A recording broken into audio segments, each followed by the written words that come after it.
Ohio gozaimasu. Since this is a short video with foreign and technical terms pronounced by a foreign reader who has a cold, I have added a glossary handout to the discussion board. I will, however, cover the initial key term of my presentation, scanlation, a portmanteau word of scanning and translation.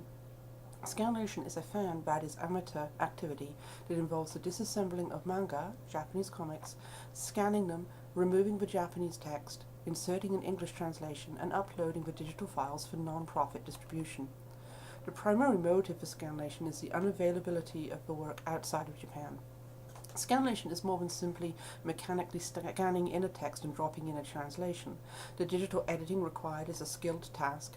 The translation is of colloquial Japanese to usually American English, and the scanlators are also frequently faced with the translation of onomatopoeia, which requires a further level of creativity and skill. Moreover, the original text is often integrated into the image in such a way that the meaning cannot be readily separated, either physically or conceptually. Legally, translation is counted as a derivative right, but the translation of manga can be seen as transformative because of the change in the visual textual interplay. However, the transformative aspect is complicated by the scanlator's desire for authenticity, which often involves considerable labor to achieve or to restore in the case of a badly translated work. In addition to having digital skills and linguistic talent, scanlators often make sophisticated decisions about whether to localize or foreignize the translation.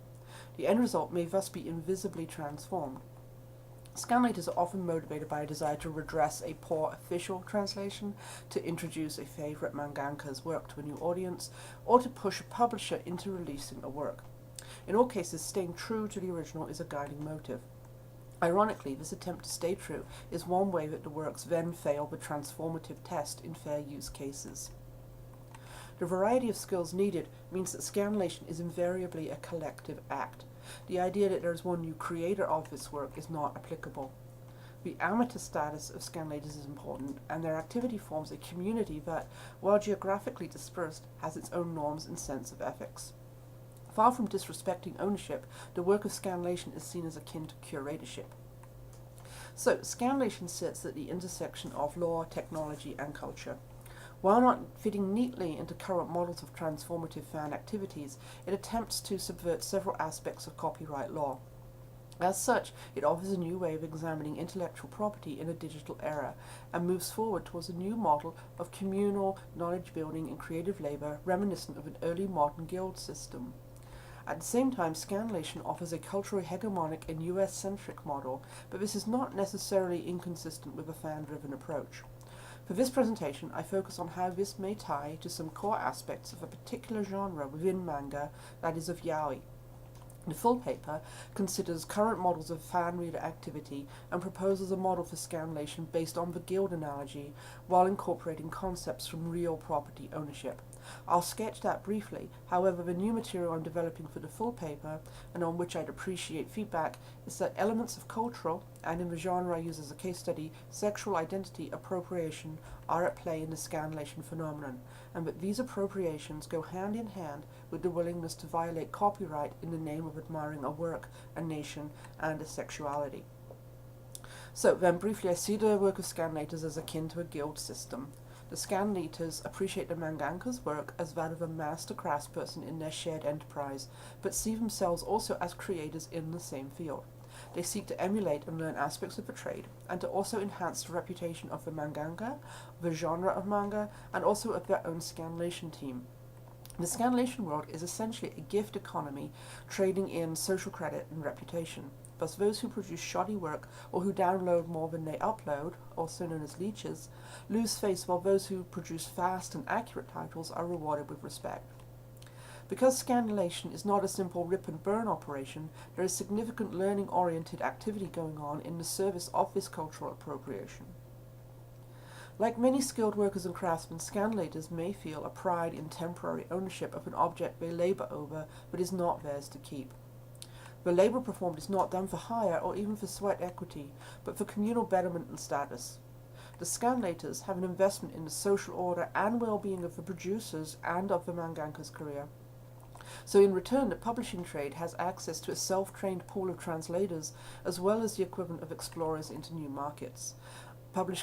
publishers can see if demand for a title exists without risking their own investment.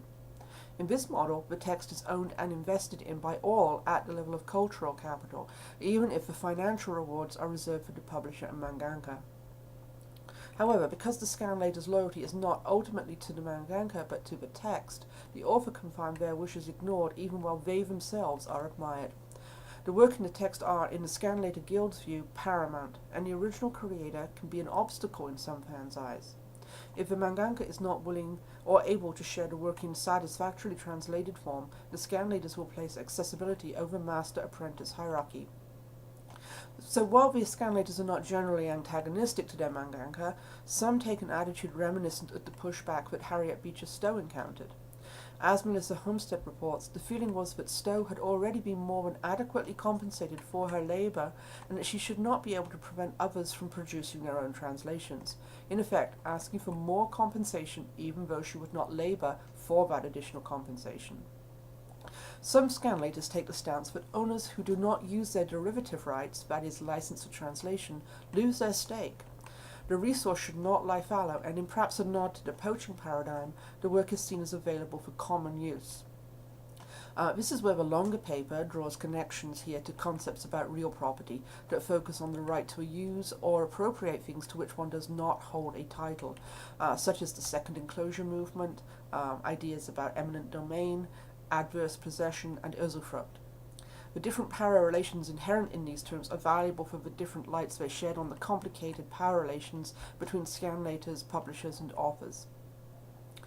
So Douglas observes that in what's been called a gentleman's agreement, most scanlation sites agree to promptly remove any material at the request of the original publisher, while most publishers then have, until recently, limited the majority of their requests to occasions when official translations are about to be released into non-Japanese markets.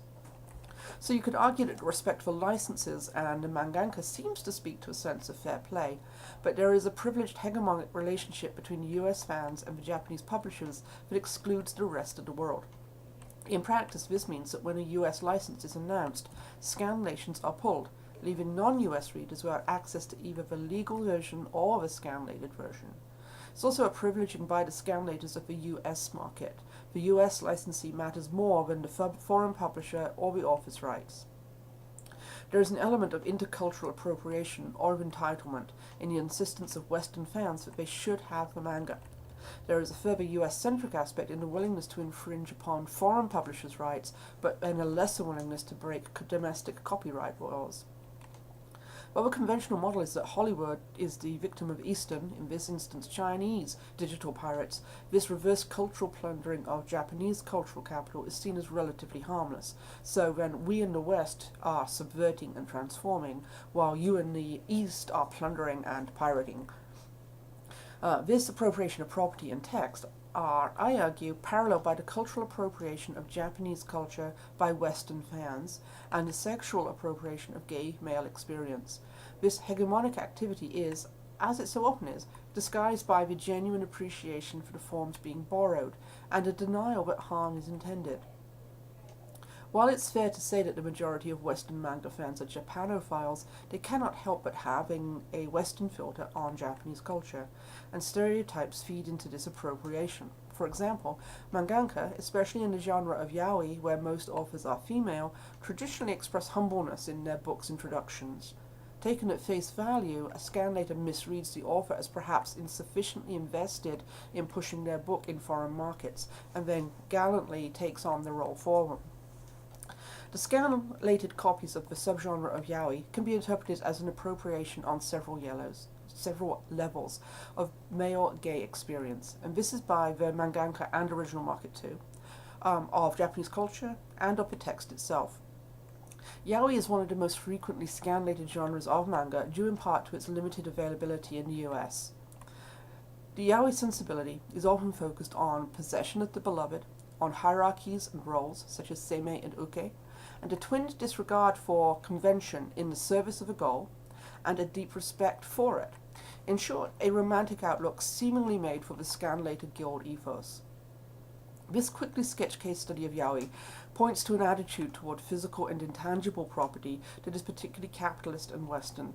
It may be stretching a point to start throwing around terms such as imperialist and manifest destiny, but they do reside at one end of an acquisitive continuum, where at the other end is perhaps a collector's desire for completeness, an otaku sensibility, if you will, that wants to possess what it loves, combined with a connoisseur's offence at seeing a work of art being or underappreciated, and a craft person's commitment to their field.